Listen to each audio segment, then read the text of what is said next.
kung hindi natin pagtatanggol ang ating saligang batas dito sa lantarang paglalapastangan na ginagawa noong mga tinatawag pa naman nating kinatawan ng tao kada distrito, mabuti pa isoli na natin yung ating lisensya na makapag-practice bilang abogado. Wala tayong silbing abogado.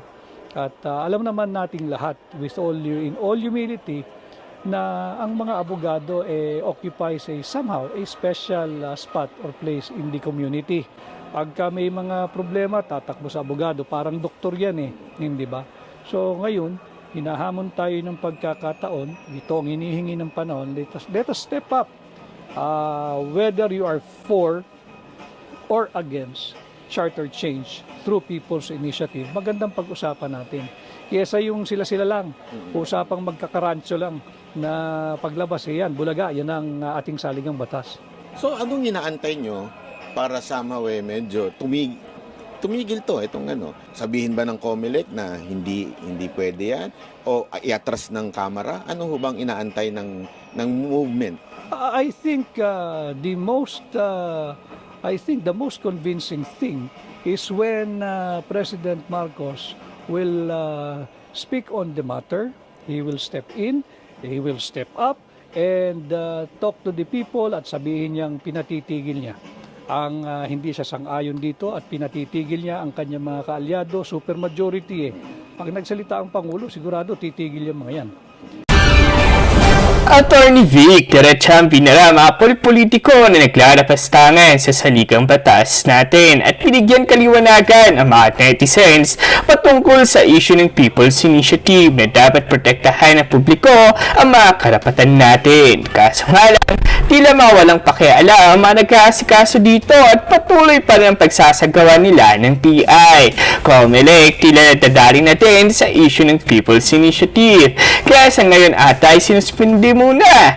Huwag na raw tayong maging bulag at sunod-sunuran sa kapritsyohan ng iilan para lang sa kanila ay manatili pa sa kapangyarihan. Kaya paalala ni Attorney Vic, sa madla ay huwag pumirma sa huwad na People's Initiative. Huwag magpaninlang, lalo na talo ang taong bayan dyan. Sabi nga sa mga headlines, Vic Rodriguez tells Pinoys don't fall for fake People's Initiative for Chacha. At para lagi kang updated sa mga bagong upload natin, araw-araw tayo sumentro sa pagkakaisa at bagong pag-asa. Ito ang Tindig Pinas. Huwag mo ang kalimutan i-like agad ang video at kung di ka pa nakapag-subscribe, subscribe na yan. Ano bang nasa isip ninyo at umaten kayo doon sa Leaders Forum na yun? I was in Davao because like the Davaoeños and Davao City and most of the Filipinos and like the three of you, because I am not for sale. At kailangan nating labanan yung ginagawang paglalapastangan sa ating saligang batas. Marami nagtanong sa akin, bakit sa Davao, yung ba'y politika? Siyempre maglalabasan yung mga trolls, yung mga kanya-kanyang media operators ng tinamaang grupo. At pinapalabas, ito raw ay away lamang ng dalawang pamilya. Maling-mali yun. Masyado talagang linalapastangan ang katalinuhan ng Pilipino. Walang away political dito. Ang pinag-uusapan dito, yung paglapastangan sa ating saligang batas sa pamamagitan ng pagsubo sa mga ordinaryong mamamayan ng bastardong People's Initiative. And I was in Davao kasi po sa Davao nagsimula itong Leaders Forum at movement to go head-on against this fake, deceptive, tyrannical, and graft-ridden People's Initiative. So sinabi nyo nagsimula. Meron ba itong kasunod?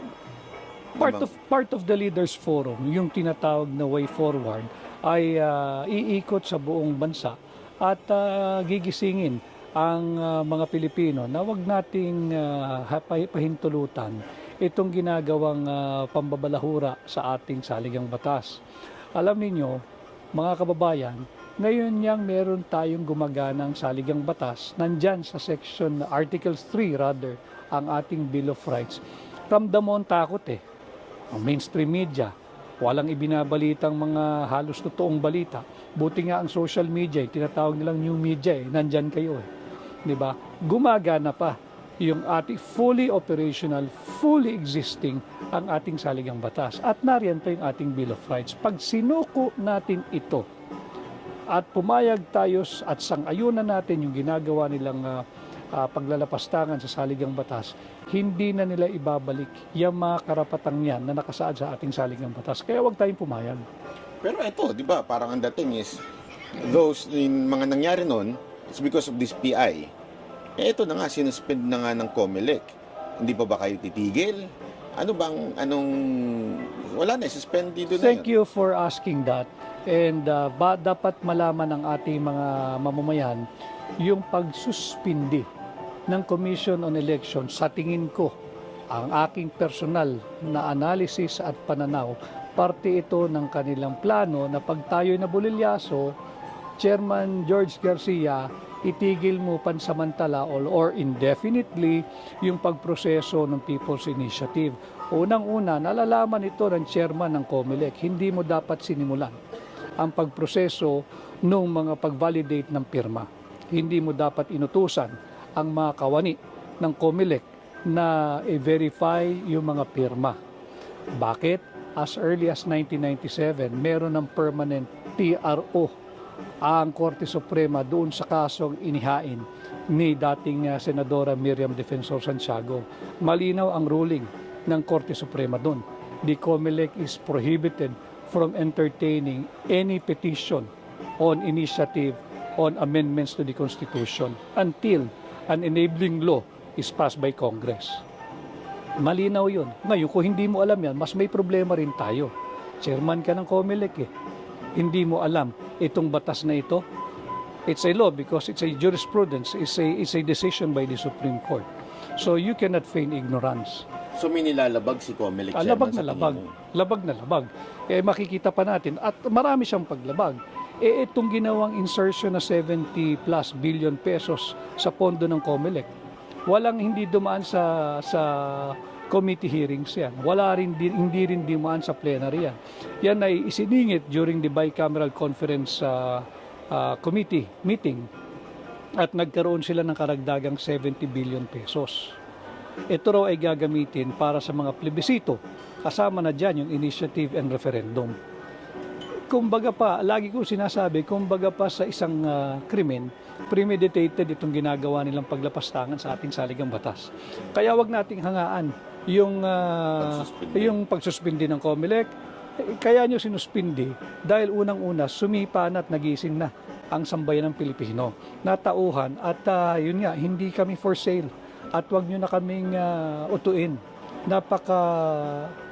Lapit sa puso ko ang usapin ito sapagkat ang dami ko nakakausap, both retired and incumbent judges, justices, law practitioners, and those in the government lawyers. Ang sinasabi ko nga, alam ninyo, kung hindi natin pagtatanggol ang ating saligang batas dito sa lantarang paglalapastangan na ginagawa noong mga tinatawag pa naman nating kinatawan ng tao, kada distrito, mabuti pa isoli na natin yung ating lisensya na makapag-practice bilang abogado. Wala tayong silbing abogado.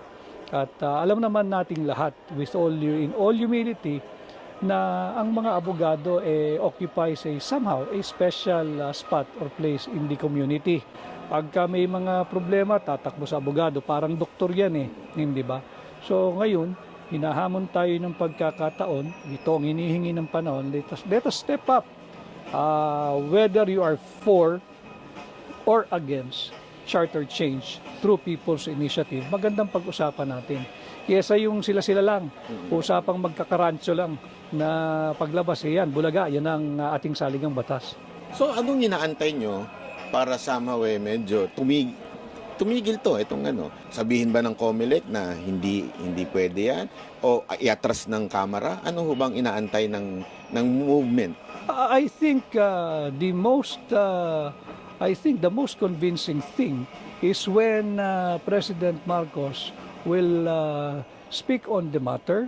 He will step in, he will step up, and talk to the people at sabihin niyang pinatitigil niya ang hindi siya sang-ayon dito at pinatitigil niya ang kanyang mga kaalyado, supermajority Pag nagsalita ang Pangulo, sigurado titigil yung mga yan. Hindi ba? Never mind the House leadership. I don't think it will be forthcoming anytime soon. But who knows? At nagising na ang sambayan ng Pilipino, baka naman sakali na matauhan din sila na hindi itong gusto ng taong bayan. Kaya lang, nagsasalita na si Marcos ngayon, hindi nakikinig ang Kamara. He needs to be more assertive. And, magsalita lang ng sincero, Pangulo, titigil yan. I-commit niya na hindi siya sang-ayon dyan at inaatasan niya ang liderato ng mababang kapulungan na itigil yan. Titigil yan. Pero hanggat walang ganun na open declaration and instruction, call it an instruction, or even an appeal, kasi nga, alam ko naman ang susunod dyan hindi ba? Na the president cannot do that. He is the head of the executive, but we are from the legislative branch, so separation of powers. Alam naman natin yun but wag na tayo magbulahan pa sa ganung bagay. Pag sinabi ng Pangulo, susunod yan. So it's not enough yung statement ni Senate President Na sinabi na ni PBBM. Kailangan talagang siya ang magsalita. Kinakailangan. Para sa akin bilang isang mamamayang Pilipino, yun ang inaasahan ko sa Pangulo ng bansang Pilipinas. So do you think tama yung sinasabi ni dating Pangulong Duterte na itong People's Initiative is walang iba kundi ang asawa niya at saka si Speaker Romualdez? I can speak of that whether it's yung asawa niya. Yung topic lang natin na charter change, basta ang akin, basta pagka gusto mong patigil yan, titigil yan. Once you assert your presidency at sabi mong itigil nyo yan, hindi yan ang kinakailangan ng bansa natin ngayon. Look, today is, yesterday or today, nag-increase na magkano yung gasolina at ang presyo ng diesel, magkano na ang palitan ng piso at dolyar. Ito ba ang makakapagbigay ng pagkain sa lamesa ng bawat pamilyang Pilipino? Charter change ba? O ito ang magbibigay ng mas mahigit na pagkain at masasarap na inumin sa mesa ng mga nagtutulak ng huwad na People's Initiative? Importante yung ordinaryong yung interest sila ang ating atupagin, hindi yung interest ng iilan na gahaman sa kapangyarihan na ang gusto lamang mapanatili yung kanilang sarili, yung kanilang pamilya, yung kanilang angkan sa kapangyarihan. Pero sir, do you think kaya hindi nagsasalita si Marcos about this? He's too weak? Kailangan maging assertive siya. Kailangan mas may umpag, mas may impact yung kanyang pagiging Pangulo at pag-utos sa kanyang mga kaalyado. Supermajority, laging binibida yan. Supermajority, ang bilis magpasa ng panukalang batas sa House, sa Senado, pag sinabing ganyan. This is the time. Pero may nagtatanong din na baka naman in reality, nasa kanya yung command. It's not, di ba, iniisip ng iba na si Romualdez to, ganito. Pero iniisip din man ng iba, imposible namang gagalaw si Romualdez nang hindi inutusan ni PBBM. What do you think of that? Whether nasa kanya yung command o wala sa kanya yung command, kaya nga ang sabi ko, you have to step in, he needs to step up, and make that categorical pronouncement that you are not for the charter change through People's Initiative, and you are. Wag nang utos, sige na, pagbigyan na natin, may separation of powers tayo. Hindi ba? May respeto tayo sa co-equal branch. You make an appeal. As your president, who enjoyed a 31 million plus mandate from the Filipino people, I urge you. And if I have to say, please, probably please, stop doing this fake People's Initiative because it's causing so much division. Sabihin niya yun. Pero, sir, ito, since kayo, siyempre sinasabi nyo, merong mga ibang frustrated na. Kaya nga, siguro, isa doon si Mayor Baste. Parang frustrated na siya na walang ginagawa ang Pangulo at kaya nga niya sinabing, mag-resign ka na lang. Would you support that call? Ang konteksto kasi sa akin nung mensaheng yon ni Mayor Baste, even that statement applies to him. I think I felt him during that forum in Davao, sa tingin ko kahit yung kaya niyang gawin eh. Parang ang nagkataon lang na ang Pangulo ay si Pangulong Marcos. But regardless of the political personality occupying the office of the President, tingin ko tama si Mayor Baste eh. At yun din ang sentimiento ng lahat ng Pilipino. Hindi lang para sa Pangulo ha, all elective officials. Kapag nawalan ka na ng pagmamahal at aspirations para sa iyong bansa o para sa iyong probinsya or para sa iyong munisipyo or para sa iyong barangay, the honorable thing for you to do is to resign. And that applies to everybody. Fast forward kasi dalawa yung topic na sinabi ni Tatay Digong na matindi. First yung sa PI. Then the second is yung bangag. No. Then let's forward, fast forward. Assuming nagsalita siya, naging assertive siya, naging strong president siya, huminto yun. What's next? Hihinto na ba tayo? Dahil hininto na? O doon tayo sa second na binanggit ni Tatay Digong about bangag? Ang tingin kong magiging dulot ng ginawang Leaders Forum sa Davao, yung sambayan ng Pilipino magbubuklod-buklod at tayo naman ang magiging assertive this time.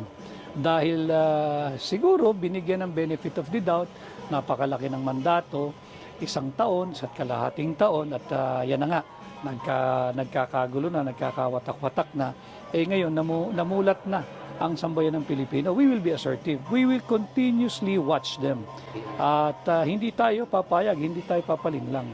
Baka mamaya stop and go eh.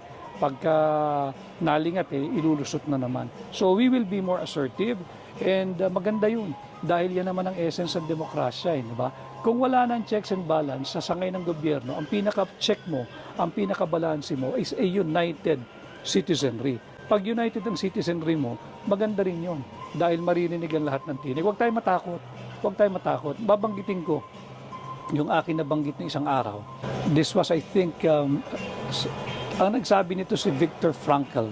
Ang sabi niya, ang tao raw may live his life without friends. A man may live his life without wealth. But a man will not be able to live his life without meaning. Tayong lahat magbuklod-buklod, ang meaning natin para sa bansa.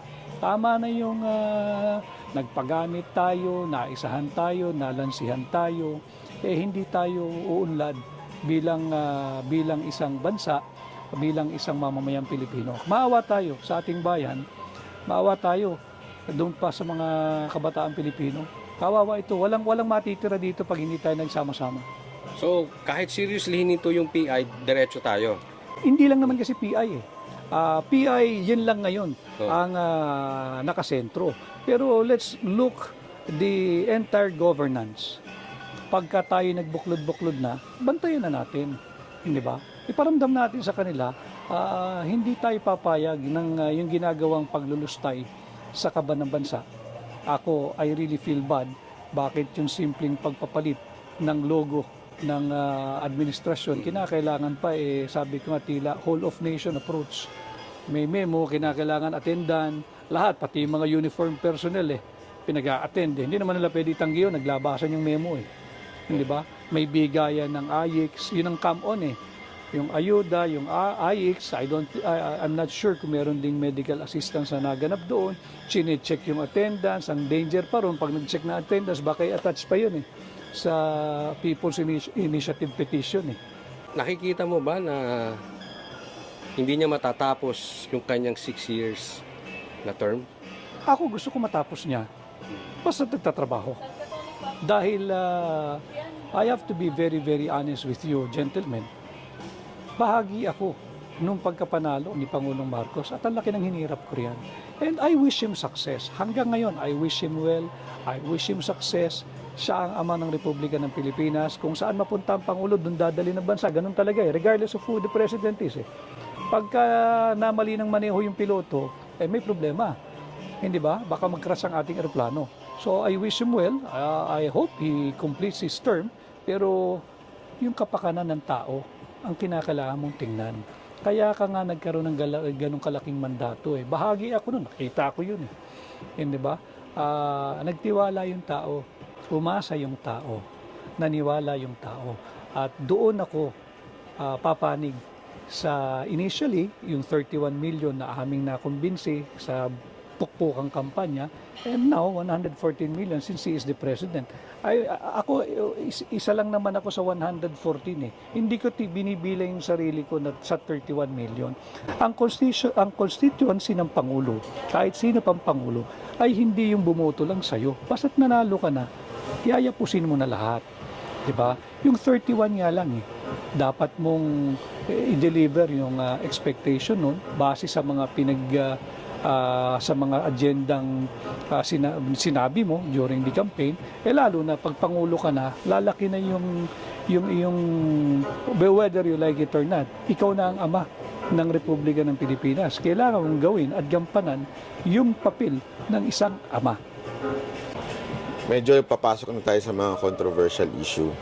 Kasi isa sa mga controversial issue is yung video na may mga nagbibintang pa nga na kayo daw ang source ng video na sinasabi ni Maharlika na ang issue daw is kayo ang nag-feed kay Maharlika.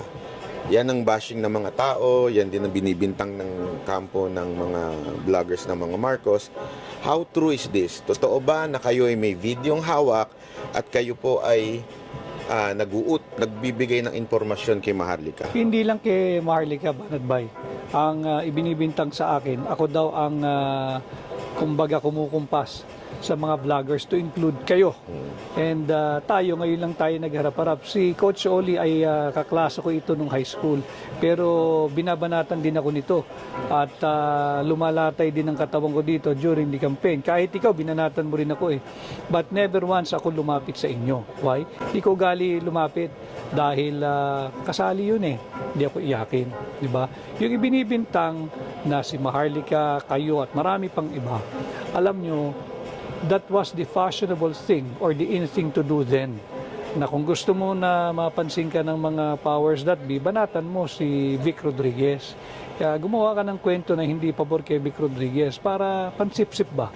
Mapansin ka, ma-appoint ka, madikit ka. Ang kailangan mong gawin nun eh, siraan mo ko ng siraan. But hindi naman ako nagsalita. Ang daming nanira sa akin eh, hindi ba? Hindi ako nagpa-interview, hindi ako sumagot. Dahil ba guilty ako? Hindi. Dahil hindi, they don't deserve my energy, they don't deserve my time, and they don't deserve my attention. Dahil nga, if you have something against me, then show proof. Hindi tayo pwedeng, kaya ko rin magkwento eh. Di ba? Kawawa naman yung kwentuhan mo ng hindi totoo, tapos bandang uli siya pa nagpapaliwanag. It's the same old gimmick na yun ang aking linabanan nung ako ay nasa Malacanang, na hindi na ito business as usual. Sayang yung 31 million mandate, Banatbay. Hindi ba? I don't think, I hope, but I don't think in the near future maduduplicate yun. Kung maduplicate, di mainam. At kung sino man makaduplicate nun, dapat yung nangyayari ngayon should be taken as a lesson learned na from the get-go dapat pukpuk na tayo. Huwag natin biguin yung expectation ng mga taong bumoto sa atin. At hindi na lang yun. Again, pag Pangulo ka na ng lahat. Wala na, hindi na yung 31 million. Buo na yan. Yan ang constituency mo. Paglingkuran mo. Isang term lang naman eh.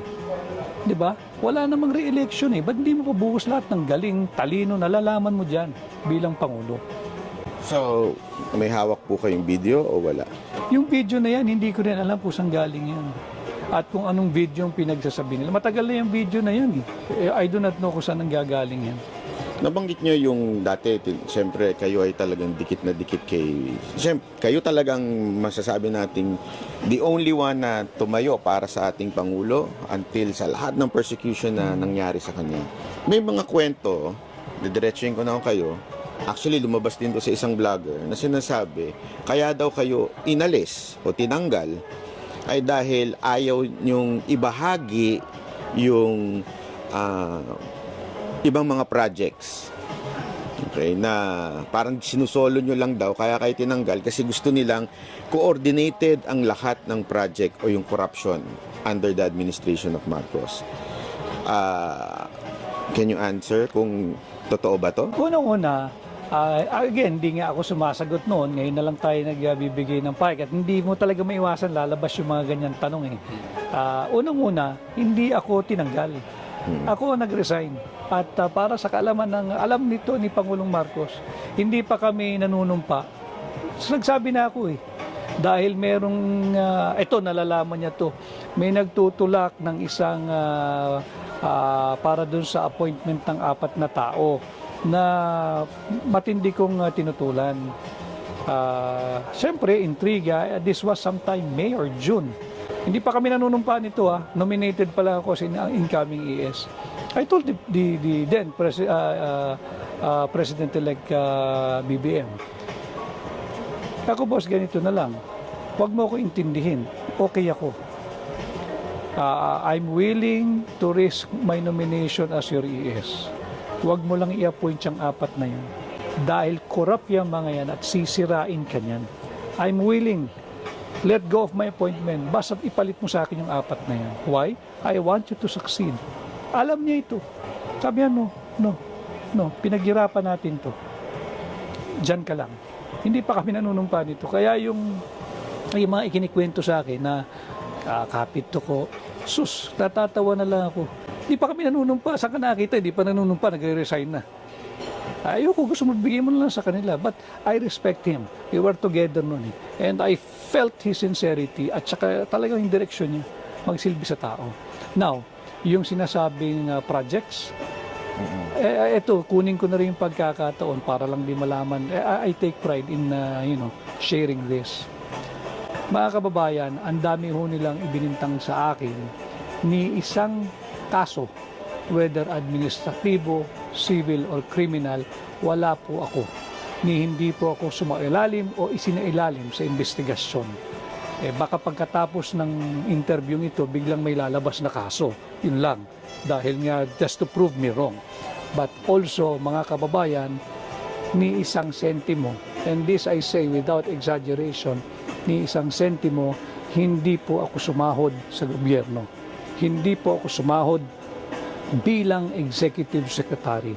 Kahit isang sentimo.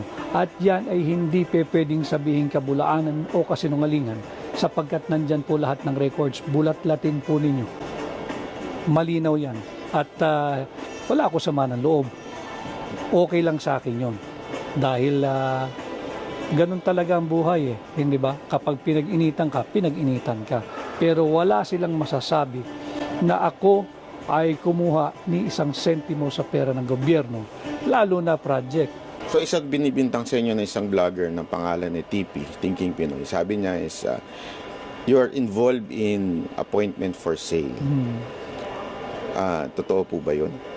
Alam mo, kagaya ng sinasabi ko, ang dami nilang kwento. Ayoko nang hindi ko siya sadyang sinagot kasi nakakatawa yung kanyang aligasyon, di ba? But anyway, itinanong mo ba Bay, yung sinasabing appointment for sale na 50 million, 100 million. Kaya lagi ko sinasabi, di bali na yung nagbigay, madali yun kung nagbigay ka talaga tapos hindi na ibigay yung pwesto, lalabas yun.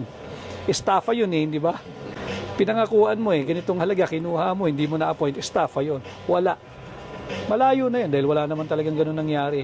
Kahit man lang sana, wag na yung hiningan, yung pinasaringan. Halimbawa, si Banat Bay nag-a-apply, bigla ang hirit ko, alam mo, Banat Bay, ang ganda-ganda ng bagong Nissan Patrol. Hindi ba't pahiwatig na yun na yun ang kailangan, magbigay ka ng Nissan Patrol para ma-appoint ka. Kahit yung mga ganun man lang, wala. Bakit? Kasi wala. Ito, medyo sensitibo. Totoo ba yung humingi talaga ng pwesto si Thinking Pinoy, kaya kayo siniraan ng todo-todo dahil hindi nyo binigyan, tinanggihan? Nasagot ko na yan at meron akong posting dyan. At hindi ko pinagsisihan at wala akong pinagsisihan sa lahat ng desisyong ginawa ko nung ako ang executive secretary. Pati yung mga hindi nakakuha ng pwesto dahil kailangan mong payuhan ng Pangulo kung nararapat ba o hindi itong mga personalidad na ito. At hindi wala akong pinagsisihan doon. Kung yun ang pinagmulan ng kanilang ngit-ngit at puot, okay lang. Alam niyo ang sinasabi ko noon kay Pangulong Marcos nung ako'y bahagi pa ng administrasyon. Sabi ko, alam ko yung mga intriga. nararamdaman ko araw-araw, pilit akong inayanig. And kaya ko yan. Kaya ko yung intriga, kaya ko yung galit ng mga hindi na-appoint, gusto magpa-appoint, gusto ng kontrata, kaya ko yung mura nila, di ba? Baliwala sa akin yun. Lalagyan ko lang naman ng pantakip yung tenga ko, hindi ko maririnig yun di ba? Tsaka hindi ako apektado sa ganun. Ang hindi ko kakayanin, pag ang nagmumura na sa akin at sa'yo ay yung 31 million at yung 114 million Pilipino kasi binibigo natin. Yan ang hindi ko kaya. So kung isa, dalawa, tatlo, wala akong pakialam dyan. You don't deserve a place in the government. Pero kung yung 31 million ang nagmumura at 114 million Filipino ang sumisigaw na hindi natin ginagawang trabaho natin, yan iindahin ko yan, masasaktan ako riyan. Lagi akong papanig doon sa interes ng Pilipino, hindi sa interes ng ilan. Nasakim sa kapangyarihan, gusto lang ilustahin yung pera ng kaban ng bansa. So, totoo po yung sinabi nyo na dati talagang kayong isa sa mga tumanggi kay Thinking Pinoy. Oh yes. Hindi ako nagsisisi. Na hindi nyo siya pinayagang ma-appoint. Kasi kaya natin tinatanong yan. Kasi isa sa mga tanong ngayon, kung bakit kayo nandito nung Sunday, di ba sabi, bitter lang kasi yan Kasi kaya niyang gustong mawala si Marcos kasi gusto niya mabalik sa gustong tumakbo niyan, kaya gustong nandyan yan sa Davao. So, pinabubulaanan niyo lahat yun. At ito talaga dahil lang sa sigaw ng taong bayan. Hindi, kasama kasi ako sa taong bayan Isa ako sa sumisigaw. Nagkataon lang, hindi ko hiningi itong aking spot ngayon sa mga nangyayari. Hindi ko sinabing, sasama ako dyan, gawin niyo akong leader ng ganito. Hindi. Isa ako sa kagaya ninyong sumisigaw dahil lantaran yung paglalapastangan na salig ang batas. At lantaran din yung paglulustay nila sa pera ng bansa. Karapatan ko yun bilang Pilipino and nobody can question my presence there. Simply because, again, I am not for sale. At yung sinasabing bitter, sabihin mong bitter, dahil hindi ninyo tinutupad yung pinangako namin. Hindi nila, wala naman sila sa tabi namin ni Pangulong Bongbong noon kaming dalawa lang ni BBM Hindi ninyo tinutupad yung mga magagandang pananalita na binitawan natin sa tao. At ako mismo, malaking bahagi ako kung bakit nakakambinsi kami na nararapat at karapat dapat na Pangulo ng Pilipinas si Pangulong Marcos. Bitter ako, yes, sapagkat naghahanap yung sambayan ng Pilipino ng leader. Kailangan may leader tayo. And I will always side with the Filipino people. I can feel yung sincerity ninyo in saying that Marcos is a good man. Kitang-kita ko na talagang sa inyo, talagang mabuting tao ito. Pero what went wrong? I do not know. Si BBM, mabait na tao talaga. And this coming from my personal dealings with him. Mabait si Bongbong. Mababait, mababa ang loob. At dala-dala niya yan all the time. Kampanya nung formative years of his administration. But siguro nga, kinakailangan niya mas maging assertive. And wala na ako ron, and ako'y ordinaryong tao na lang. But bilang Pilipino, siyempre umaasa ako na yung Pangulo ko mas magiging assertive. And do I get hurt hearing all of these negative things about him? Of course. Kaibigan ko yan Hindi Sa ba? tingin niyo, boss, siya ay minamanipulate ng mga taong nasa paligid niya? Maraming tao ron. Kasi this is the same thing what happened to the late President Cory Aquino. Marami. Na they're saying, okay naman siya kaya lang, hindi niya kaya yung mga nasa paligid niya. Is pero it the same situation? Hindi rason yun. Ang sinasabi ko, mabait si Pangulong Marcos personally. Pero malinaw din sa akin, pag naging Pangulo ka na, hindi ka na yung mabait na Bongbong Marcos. Pangulo ka na And as President, you will be confronted every day to make and do a hard decision. You have to be committed na kaya mong gawin yun. Hindi ka na yung kaibigan tayo.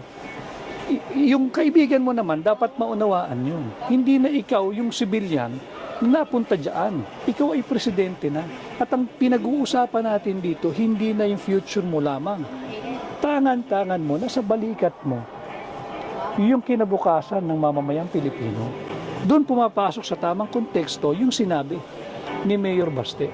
And again, that cuts all, across all positions. Pag wala ka ng love and aspiration doon sa iyong dapat pinagsisilbihan, it's time to go. And po, Attorney Vic, magandang gabi sa iyo. Yung sinabi mo kasi na si President BBM mabait at kapag ikaw ay presidente na, dapat ang maging priority mo na is yung bayan. And as a person, dapat magbago na rin yung ano mo. Magbago na rin yung iyong mga gawe, kilos, lahat. Ngayon, hindi niyo po siya na-prepare for that. I mean, hindi ba niya ini-expect o sa sobrang lakas ng chances niyo, no, taas ng chances niyo na manalo. Hindi niyo ba na-detect, na-predict na magiging ganito siya kahina as what people are saying? Okay naman nung formative days of the administration. At magkasama kami. Kaya nga ang dami naming nagawa noon di ba? Pati yung siguro in relation, banggitin ko yung sa sugar importation. Yung sugar importation, hindi rin kanya yun.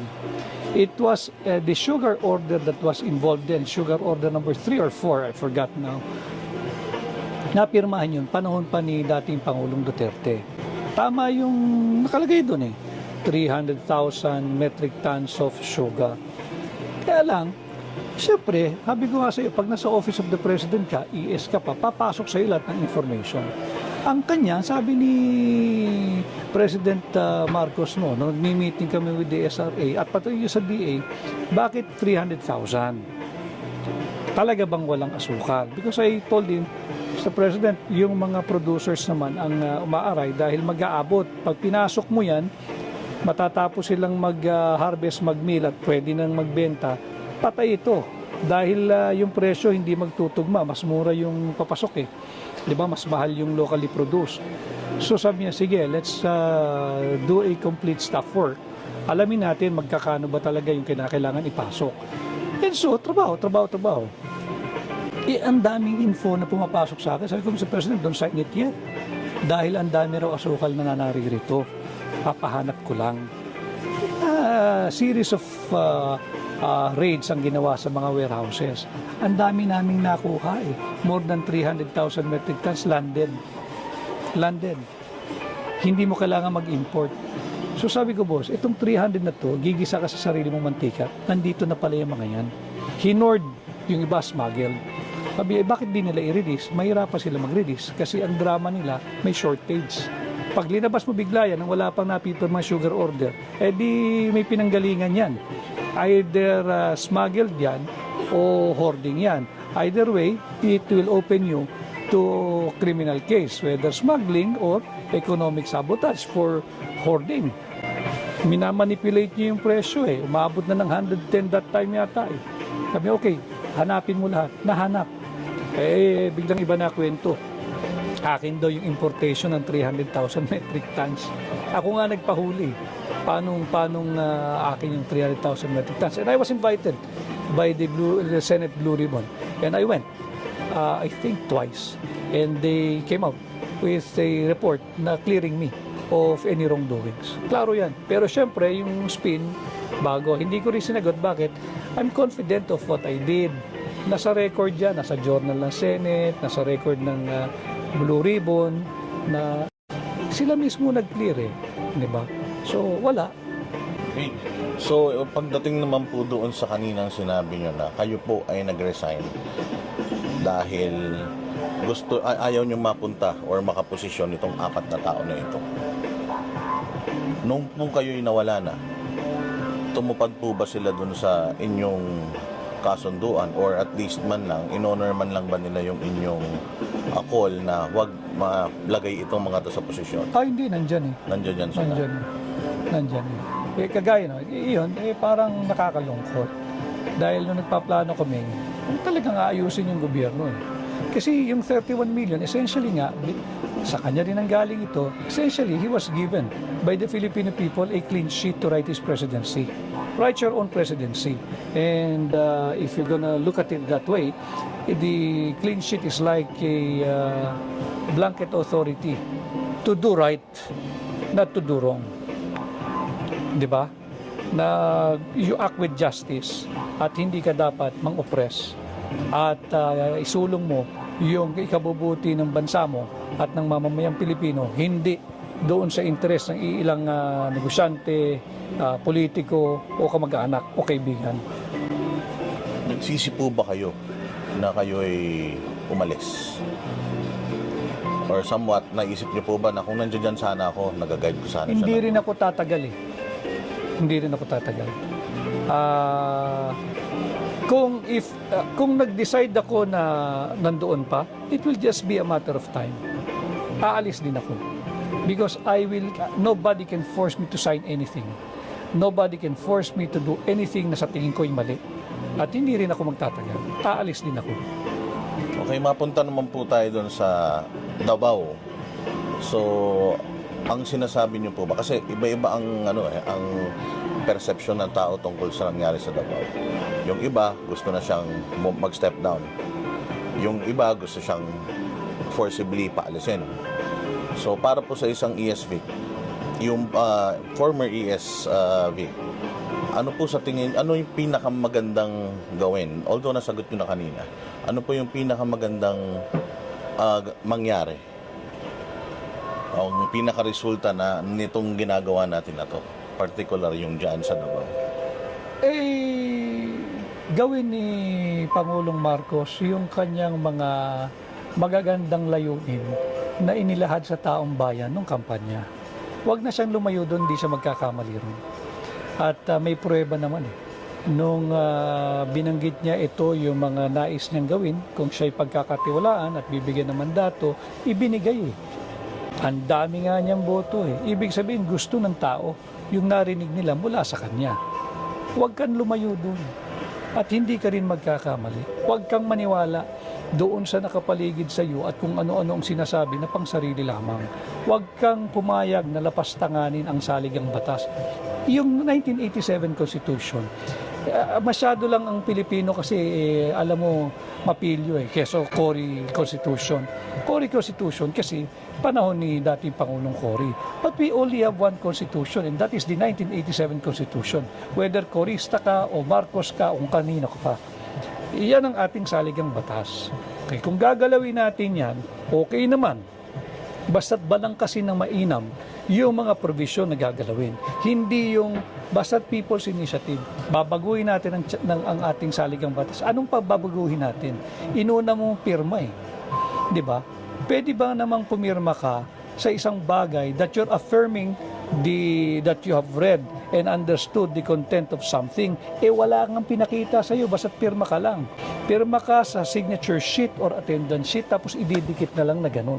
Hindi yan yung diwa nung Section 2 of Article 17 of the 1987 Constitution. That's not the people's initiative na pinag-uusapan doon sa artikulong yan ng ating saligang batas. Yang ginagawa ng mga miyembro ng supermajority sa Kongreso at yung mga ibang nasa local government unit, ito ay malinaw na panlilin lang sa taong bayan. Tandaan ho ninyo yung mga taong nanloloko sa atin. At pagdating ng araw ng halalan, araw ng paghusga, huwag nyo nang tangkilikin yung mga yan. So, final po para sa akin, sa side naman po ng mga nagtatanggol sa kanila, na ang kanilang sinasabi ay bakit ngayon lang si ES Vic nagsasalita? Well, nagpapa-interview na po kayo dati, pero bakit ngayon lang po kayo naging involved at maingay? May pangarap po ba si ES Vic na tumakbo ngayong 2025 elections? Bakit ako tumahimik? Ako ay umexit at the close of office hour on September 16, 2022. That was a Friday. Aalis si Pangulong Marcos ng September 18 para sa una niyang biyahe, yung sa New York UNGA. Nag-usap kami, hanggang ano na lang ako, September 16, I'll step down as ES kasi nga ginawa niya akong Chief of Staff. And then, sabi niya, sige, anyway, sabi niya, mag-uusap pa naman tayo over the phone. Kasi nga, from ES, COS ka, on the assumption that I will be reporting for work already on Monday because my papers are complete. I have the appointment papers, I have the signed administrative order number 1. Kompleto eh. Kompleto. Kaya lang, yung intrigahan na nga, sabi ko, di okay lang din ako, Mr. President, di naman ako nagmamadali. Ako, boss, alam mo sa grupo natin, ako lang ang hindi nagpahinga. Ako lang ang hindi nagbakasyon. I'll take advantage of the time na nasa New York ka. Lalabas ko rin yung aking pamilya dahil ang dami ko ng utang dito. Nung summer, nangangampanya kami. Pagkatapos nun, tuloy-tuloy na, nag-organize ng kanyang gabinete, etc. So, yun yung yun yung timeline. Malis ako, nagbakasyon. October, I was in Japan. Doon kami Halloween ng mga bata, masaya, daming tao. And then, nung December of that, nagyaya yung aking kliyente na para po na ring pamilya. Halika na, you come with us, family mo, family namin. We'll have New Year in Dubai. Kako, I have to beg off, I'm not ready for that, wala sa budget. Hindi, sabi niya, sagot ko, bring the entire family. So, pahinga pa rin ako niyan. January, ang sumalubong sa akin is the death of my mother, January 3, 2023. That explains bakit ako tahimik. Dahil, ayokong nalungkot ako, nanay ko yun eh. Malapit ako dun, paborito ko nun, nakakayamang aminin, mamas boy, at mahal na mahal ko yun. So, lahat tayo may way of grieving eh. Siguro ang grieving ko, parang kung tinamad, ayoko lang. Gusto ko lang sa bahay ako. I try, drag myself, meeting people, meeting clients, may kulang eh. Hindi ako yung nade-depress. Siguro ganun eh. Malapit na talaga ako ron. And then, sabi ko, respeto na lang sa nanay ko hanggang January 3, 2024, hanggang magbabang luksa. Na-timing naman lahat ng mga ito. At itong People's Initiative, wala rin naman sa plano nila ito eh. Ngayon lang itong January. Ang problema nila masyadong overspeeding. Hindi ba? Ang daming cutting corners ang inabot nito eh. Akala nila hindi magrereklamo ang Pilipino. Namihasa ba? Walang nagrereklamo, walang pumapalag. Hindi naman kasi, alam mo tayo kasi matimpiin eh. Pasensyoso Pilipino eh. Pero paglantaran na panloloko, subukan mo. Ang mga misis ganyan din eh, di ba? Alam naman nila may kapilyo yung mga asawa nila eh. Wag mo lang akong hindi bibigyan ng mukha o respeto. Pag yan ang ginawa mo, away tayo. Yan ang nangyayari sa ating bansa ngayon. So, yung palang dahilan kung ba't di kayo nagsasalita, it's really, you're grieving for a year somehow. Nanay ko yun eh.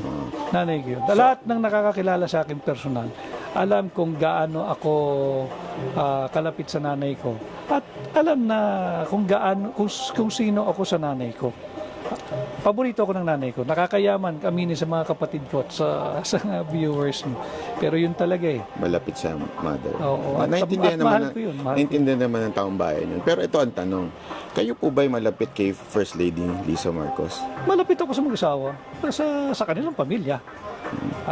Kami lang naman magkakasama nun. So kasi ito yung laging tinatanong ng iba, that BBM is being controlled by First Lady Lisa Marcos. May katotohanan ba dun? I do not know kung ano yung binoculars na gamit nila at yun ang pananaw nila. But ako, ang para sa akin lang, yung binanggit ko sa inyo kanina, I just hope na makita that the President will be more assertive and that he will be President.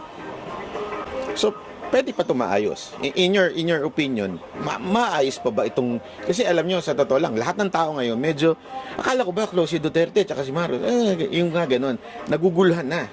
Do you think there's a solution to this? Basta't ay approach natin yung problema with sincerity, transparency, and accountability, maayos to. Pero pagka nagkalalansihan at linlangan, hindi maayos to. Kaya nga umabot sa ganito eh. Dahil nasagad ng tao eh, lokohan ang nangyayari.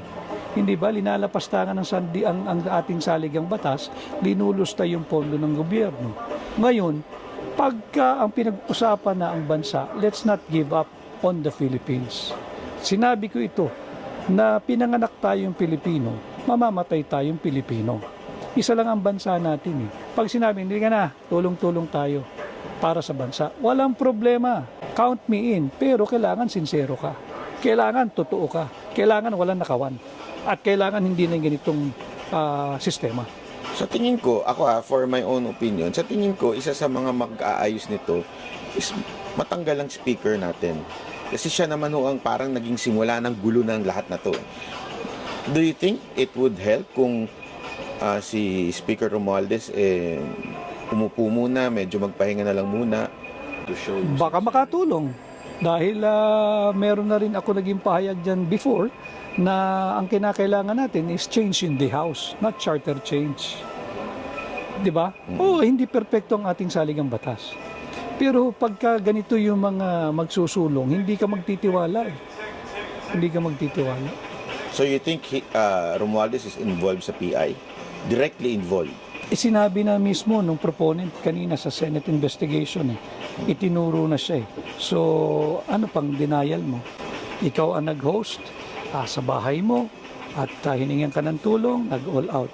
That was the statement of Mr. Oñate during the Senate investigation. I think ang nagtatanong si Senadora Amy Marcos. So mag-usap muna sila nung nagturo sa kanya. Sir, ito, marami talagang nakakapansin. It seems you're really close to the President and they like what you're doing. Sigurado ko, people are pushing you to run for Senate. Hindi niyo po ba nakukonsider na tumakbo sa Senate? Mas effective akong tumutulong sa likod eh. At for some reason, mas gusto ko yung ganun eh.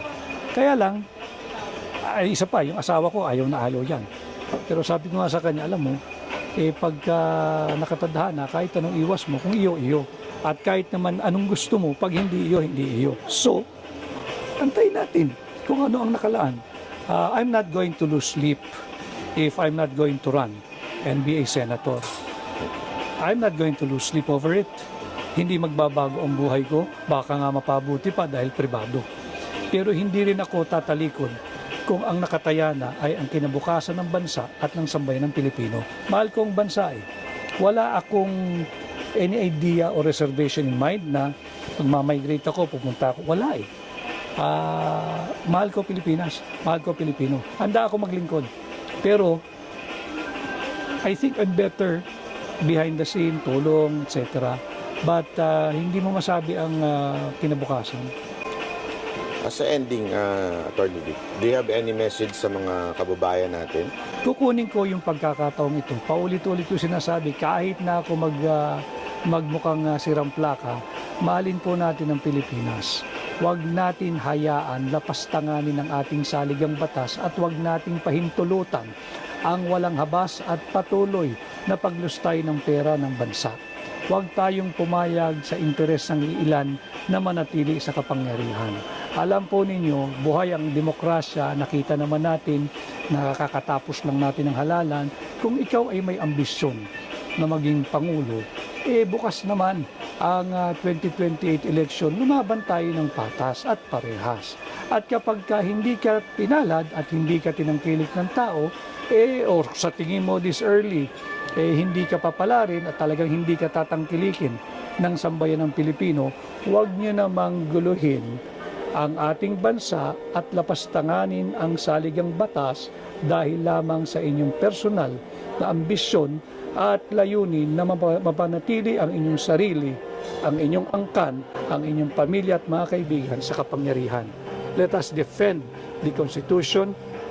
Let us protect the Constitution. And we, the Filipinos, are not for sale. Sir, message naman dun sa mga gustong sumama sa pinaglalaban ninyo, anong pwede nilang gawin? Importante ito, lalo na yung mga nakakaunawa, yung mga employers. Importante ito, naturuan ninyo yung inyong mga empleyado, yung mga masters of the house, yung ating mga kasambahay, na huwag pipirma, huwag tayong magpapalansi. At nananawagan din ako kasi ang tirada nila, barangay level ang bilis lang kunin ng 3% per district Hindi ba? Nananawagan ako sa mga bagong halal pa lang kayo na punong barangay, pagmamahal po sa bansa. Huwag yung tayong basta't susunod blindly or blind obedience dito sa mga makapangyarihang mga tao na ang layunin lang ay mapanatili ang kanilang sarili sa kapangyarihan. Tatandaan po ninyo, kung kayo nga ngayon ay nakakaramdam ng takot, buhay ang ating saligang batas. Meron tayong karapatan, nandyan ang Bill of Rights sa Article 3 ng ating Constitution. Pag pumayag tayo na lapastanganin ang ating saligang batas, pati ang ating mga karapatan na nakalahad sa Bill of Rights ang ating saligang batas, mawawala po yan, and trust me, hindi nila ibabalik sa atin yan. So, Panghuli, ano po ang mensahe nyo sa inyong kaibigan, sa ating Pangulo, President Marcos? Bilang Pilipino na lang, ayoko naman mag-assume na kaibigan. Sa akin, kaibigan ko siya.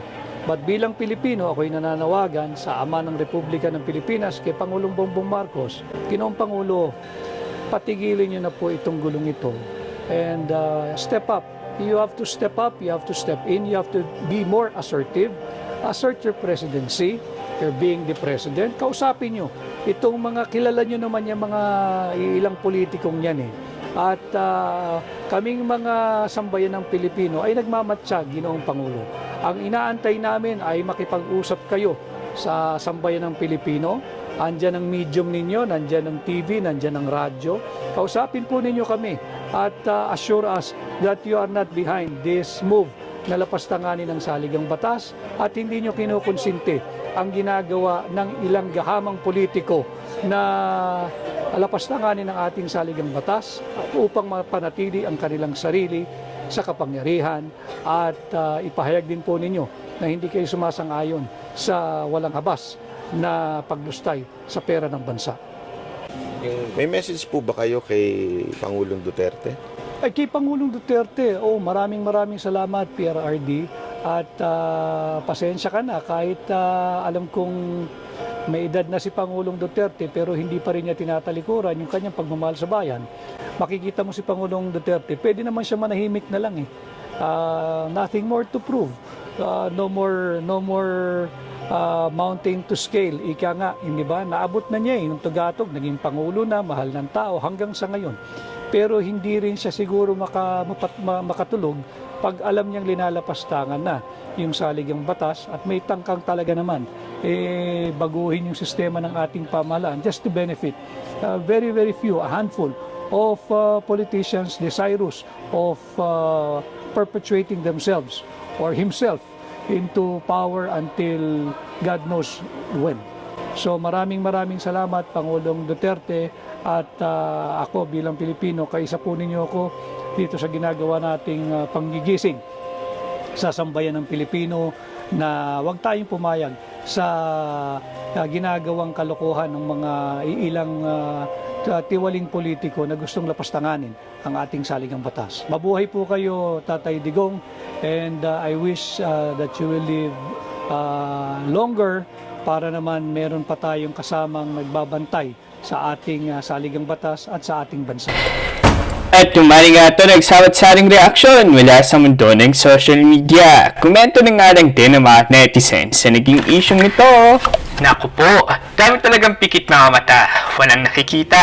Paboran pa mata ang ipinamimigay ang kaban ng yaman ng Pilipinas. Magising na po kayo. True, di away politika at lalong di personal na away at higit sa lahat, di away PI or away chacha.